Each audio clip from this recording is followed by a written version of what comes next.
Salut à tous, c'est Janvier. Je vais vous montrer tout de suite comment créer une machine virtuelle qui accueillera Windows 8 depuis VirtualBox. Donc j'ai lancé VirtualBox. Première chose à faire, c'est cliquer sur New. Et là, on va créer notre nouvelle machine virtuelle. Alors, il faut lui donner un nom.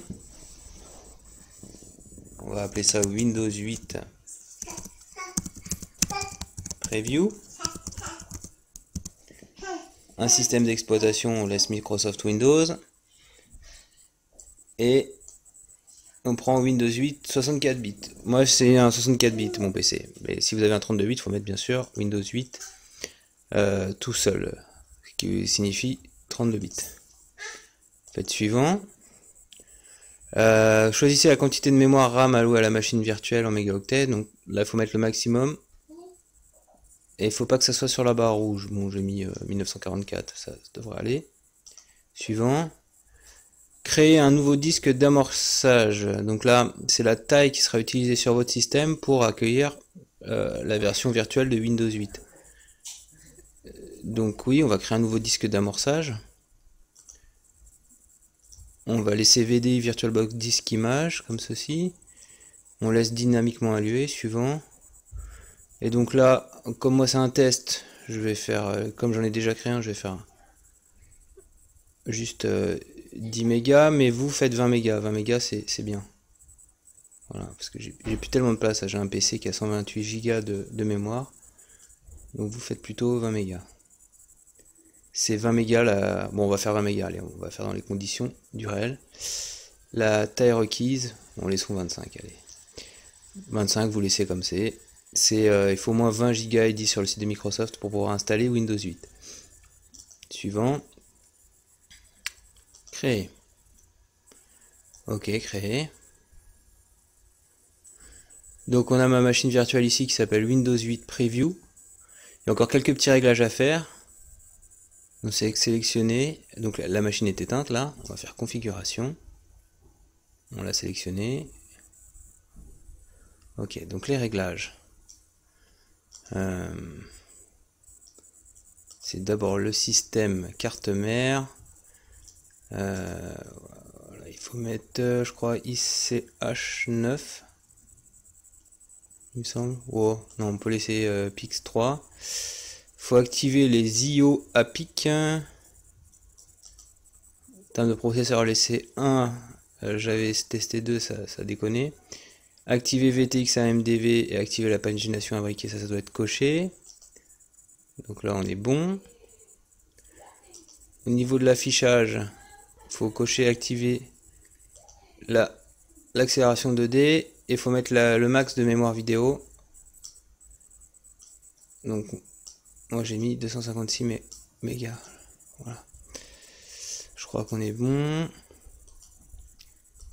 Ensuite, stockage. Dans vide, il faut aller chercher l'image Windows 7 que vous avez téléchargée. Alors pour ce faire, on va appuyer sur le petit CD ici. Choisissez un fichier de CD virtuel. Voilà. Et c'est le fichier que j'ai téléchargé avec FlashGet qui fait 3,4 mégas.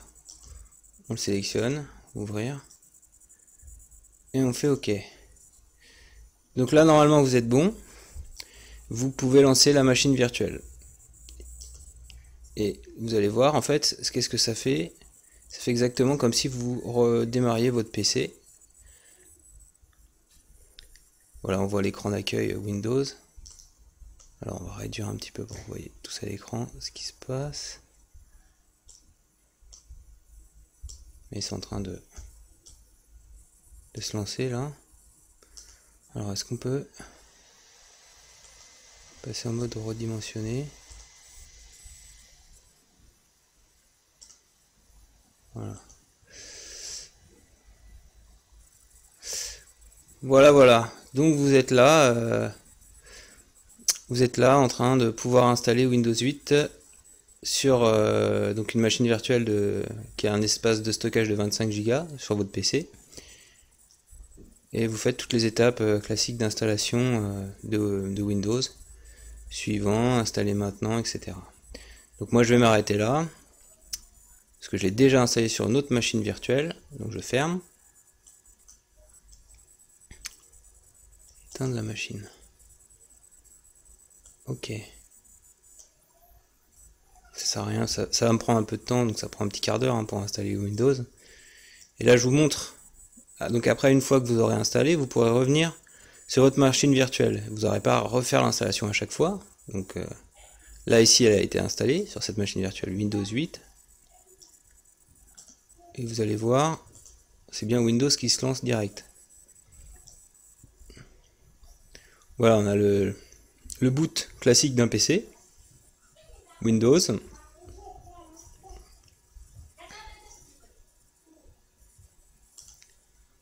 Ok. Donc voilà, j'ai personnalisé mon écran d'accueil.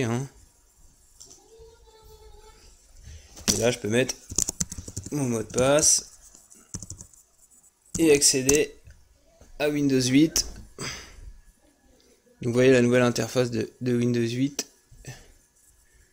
qu'ils appellent Metro. Donc vous arrivez par défaut sur cet écran et votre ancien bureau il est là, il faut cliquer dessus et en fait on se sert beaucoup. Donc vous avez vu, c'est super épuré, mais voilà, on a un petit peu du mal, le novice aura un peu de mal à s'y retrouver par rapport à son ancienne configuration Windows. C'est pas forcément la part belle à tous les outils bureautiques, donc c'est plus adapté pour des usages tablettes tactiles, en mon sens. Il faut systématiquement cliquer sur la touche Windows pour revenir à cet écran démarrer. Vas-y, on n'a plus le petit bouton démarrer sur la gauche. Et là, qu'est-ce qu'on peut faire? Avec la molette aussi, vous pouvez aller d'un écran à l'autre. Là, vous avez une espèce de store qui plante souvent d'ailleurs. Alors, est-ce que c'est parce qu'on est en période de test chez Windows, mais... Et puis là, vous pouvez accéder à vos actualités, etc. Ils ont sélectionné des sources pour vous.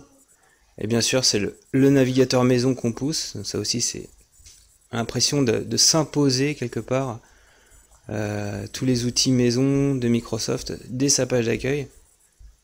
C'est en ce sens que je pense qu'il y a des petits progrès à faire, le rendre un peu plus ouvert. Et puis aussi prévoir pour les utilisateurs de surface non tactile, je pense que ça serait bien de basculer directement ici et de le mettre plutôt l'écran d'accueil métro en secondaire. Voilà, ça c'est mon opinion.